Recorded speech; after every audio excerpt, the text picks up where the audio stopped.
അതാണ് രാഹുൽ ഗാന്ധിയോട് ആവശ്യപ്പെട്ടത് തന്നെ താങ്കളോടും ആവശ്യപ്പെട്ടിരിക്കുകയാണല്ലോ ശ്രീ സുനിൽകുമാർ, സത്യവാങ്മൂലം സമർപ്പിക്കണം. അതെ, എനിക്കിത് നോട്ടീസ് തന്നിരിക്കുകയാണ്. ഇന്ന് രാവിലെ വില്ലേജ് ഓഫീസർ വന്ന ഇലക്ഷൻ കമ്മീഷന്റെ നോട്ടീസ് വന്നിരിക്കുകയാണ്. ഇപ്പോൾ ഇവിടെ എന്നോടും പറഞ്ഞിരിക്കുന്നത് നിങ്ങൾ പിന്നെ ഇത് കൊടുക്കണം എന്നാണ് പറഞ്ഞിരിക്കുന്നത്. ഇത് എവിടുത്തെ, നമ്മുടെ രാജ്യം എവിടേക്കാണ് പോകുന്നത്? നമ്മുടെ രാജ്യത്തിൻ്റെ ജനാധിപത്യത്തെ BJPയും RSSും കൂടി കശാപ്പ് ചെയ്ത് ഇതൊരു എലക്റ്റഡ് ഓട്ടോക്രസിയിലേക്ക് നമ്മുടെ രാജ്യത്തെ കൊണ്ടുപോകാണ്. ജനാധിപത്യത്തിൻ്റെ പഴുതുകൾ ഉപയോഗപ്പെടുത്തിക്കൊണ്ട് ഒരു ഫാസിസ്റ്റ് രാഷ്ട്രം നമ്മുടെ രാജ്യത്ത് ഉണ്ടാക്കാൻ പോകുന്നതിൻ്റെ ഭാഗമായി എല്ലാ ഭരണഘടനാ സ്ഥാപനങ്ങളെയും കക്ഷത്ത് വെച്ച് അവരുടെ ചൊൽപ്പടിക്ക് നിൽക്കുന്നവരാക്കി മാറ്റുന്ന പരിപാടി ഇലക്ഷൻ കമ്മീഷന്റെ കാര്യത്തിൽ കൂടി വന്നു കഴിഞ്ഞാൽ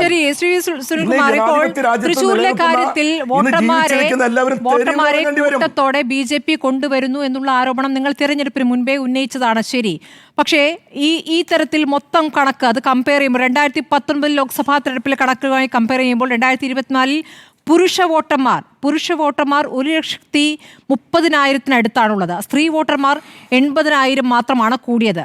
അപ്പോൾ ടോട്ടൽ നോക്കുമ്പോൾ സ്ത്രീ വോട്ടർമാർ കുറയുന്നു. ഈ കണക്കുകളൊക്കെ നിങ്ങൾ പരിശോധിച്ചിട്ടുണ്ടോ? അത് ആ ഘട്ടത്തിൽ പരിശോധിക്കാമായിരുന്ന കാര്യമല്ലേ? മാത്രമല്ല, ഈ ബൂത്തുകളിലൊക്കെ ഓരോ പാർട്ടികൾക്കും അവരുടെ പ്രതിനിധികളുണ്ടല്ലോ. അപ്പോൾ അവിടെ അസാധാരണമായ സാഹചര്യം വരുമ്പോൾ അതിൻ്റെ കണക്കുകൾ അത് ആ ഘട്ടത്തിൽ തന്നെ പരിശോധിക്കാമായിരുന്നതല്ലേ? അതിലൊരു വീഴ്ച സംഭവിച്ചിട്ടുണ്ടോ പ്രാദേശികമായി അവിടുത്തെ പ്രവർത്തകർക്ക്? അല്ല, പിന്നെ സ്മൃതി, ഞാനൊരു കാര്യം പറയട്ടെ. ഈ രാഷ്ട്രീയ പാർട്ടികളും അവർ ബൂത്ത് കമ്മിറ്റി ആളുകളൊക്കെ ചെയ്യുന്ന എല്ലാ കാര്യങ്ങളും അവർ സത്യസന്ധമായി ചെയ്യുന്ന ആൾക്കാരാണ്. ഇവിടെ വോട്ടുകൾ ചേർന്ന ഏത് സമയത്താണെന്ന് സ്മൃതിക്ക് അറിയാമോ?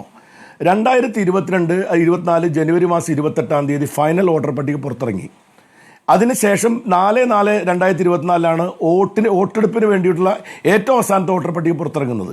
ഈ രണ്ട് സമയത്തിനിടയിലുള്ള ഗ്യാപ്പ് എന്ന് പറഞ്ഞാൽ വീണ്ടും പുതിയ വോട്ടർമാരെ ചേർക്കാൻ വേണ്ടിയുള്ള സമയമാണ്. പുറത്തേക്കാക്കേണ്ട ആളുകളെ പുറത്താക്കേണ്ട സമയമാണ്.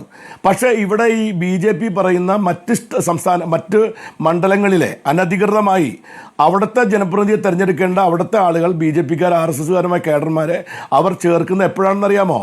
ഈ 4/4/2024 തൊട്ട് മുമ്പ് ആണ് അവർ ആളുകളെ ചേർക്കാൻ വേണ്ടി അവസരം ഒരുക്കി കൊടുക്കുന്നത്. അങ്ങനെ ചേർത്തി കഴിഞ്ഞാൽ പിന്നെ നമുക്ക് ആർക്കും അപ്പീൽ കൊടുക്കാനോ അതിനെ എതിർക്കാനോ കഴിയില്ല. പിന്നെ നമ്മൾ എന്ത് ചെയ്യണം? അവർ വോട്ട് തടയാൻ വേണ്ടി ഞങ്ങൾ പരിശ്രമിച്ചപ്പോൾ ജില്ലാ ഭരണാധികാരി പറഞ്ഞൊരു കാര്യം, അവരുടെ പേര് വോട്ടേഴ്സ് ലിസ്റ്റിൽ വന്നു കഴിഞ്ഞാൽ പിന്നെ അവരെ തടയാൻ ആർക്കും സാധ്യമല്ല. അതിനവർ പറയുന്ന കാര്യം, അവരുടെ ഐഡൻറ്റിറ്റി നിങ്ങൾ ചോദ്യം ചെയ്താൽ അത് ഈ പറയുന്ന സ്മൃതി പരുത്തിക്കാടല്ല വേറെ ആളാണ് വരുന്നതെങ്കിൽ നിങ്ങൾക്ക് തടയാം.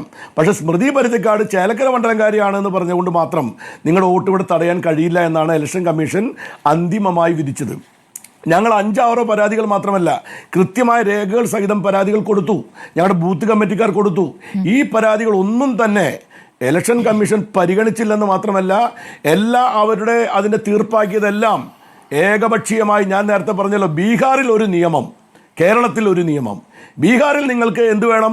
ജനന സർട്ടിഫിക്കറ്റ് ഉണ്ടെങ്കിൽ നിങ്ങൾക്ക് വോട്ടെടുക്കാൻ കഴിയും. ഇവിടെയാണെങ്കിലോ നിങ്ങൾ മിസ് കോൾ അടിച്ചാൽ വോട്ട് പിന്നെ BJPക്കാരാകുന്നത് പോലെ ഒരു പോസ്റ്റ് കാർഡ് കൊടുത്താൽ മതി, ഇലക്ട്രിസിറ്റി ബില്ല് കൊടുത്താൽ മതി, നിങ്ങൾ ടെലിഫോൺ ബില്ല് കൊടുത്താൽ മതി. ഇതൊക്കെ ഇലക്ഷൻ കമ്മീഷൻ ചെയ്യാമെങ്കിൽ എന്തുകൊണ്ട് ബീഹാർ ചെയ്യാത്ത എന്താ? ബീഹാറും കേരളവും ഇന്ത്യയും ഒരേ ഭരണഘടനയ്ക്ക് കീഴിൽ പ്രവർത്തിക്കുന്നവരല്ലേ? ഈ കേരളത്തിൽ മാത്രം ഇപ്പോൾ BLO ഉണ്ടോ? നിങ്ങൾ പഞ്ചായത്ത് ഇലക്ഷൻ വോട്ട് ചോദിക്കും സ്മൃതി. എങ്ങനെയാണ് പഞ്ചായത്ത് ഇലക്ഷൻ വോട്ട് കിട്ടുന്നത്? എങ്ങനെയാണ്? പുതിയ വോട്ടർമാരെ നിങ്ങൾ അപേക്ഷ കൊടുക്കണം. അപേക്ഷ കൊടുത്താൽ നിങ്ങൾക്ക് ഒരു ഹിയറിംഗ് ഡേറ്റ് വരും. ആ ഹിയറിംഗ് ഡേറ്റിൽ നിങ്ങൾ വന്നു കഴിഞ്ഞാൽ ആ ഹിയറിംഗ് ഡേറ്റിൽ നിങ്ങൾ ഉദ്യോഗസ്ഥന് മുമ്പിൽ നേരിട്ട് പ്രസന്റ് ആവണം. പ്രസന്റ് ആവുമ്പോൾ 18 വയസ്സായ വോട്ടറാണെങ്കിൽ അവരുടെ അച്ഛനും അമ്മയ്ക്കും ഇതേ സ്ഥലത്ത് വോട്ടുണ്ടെന്നും അവരുടെ മകനാണെന്ന് തെളിയിക്കുന്ന സർട്ടിഫിക്കറ്റ് കൊടുക്കണം. പുതിയ മറ്റ് 25-26 വയസ്സായ ആളാണെങ്കിൽ അതുമായി ബന്ധപ്പെട്ട റെസിഡൻഷ്യൽ സർട്ടിഫിക്കറ്റ് കൊടുക്കണം. എങ്കിൽ മാത്രമേ പഞ്ചായത്ത് ഇലക്ഷൻ വോട്ട് കിട്ടുള്ളൂ. പക്ഷേ പാർലമെന്റ് ഇലക്ഷൻ എങ്ങനെയാ? കേരളത്തിൽ പോസ്റ്റ് കാർഡ് കാണിച്ചാൽ മതി. ബീഹാറിലോ നിങ്ങൾ ആധാർ കാർഡ് പോരാ, റേഷൻ കാർഡ് പോരാ, ഇലക്ടർ ID പോരാ, നിങ്ങൾ ജനന സർട്ടിഫിക്കറ്റും കൊടുത്താൽ മാത്രമേ വോട്ട് കിട്ടുള്ളൂ എന്ന് പറയുന്ന ഇരട്ടത്താപ്പുണ്ടല്ലോ.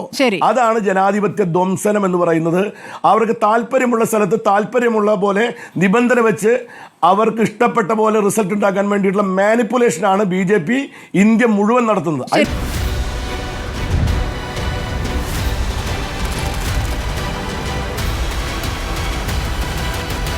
ഡിബേറ്റ് വിത്ത് സ്മൃതി പരുത്തിക്കാട്.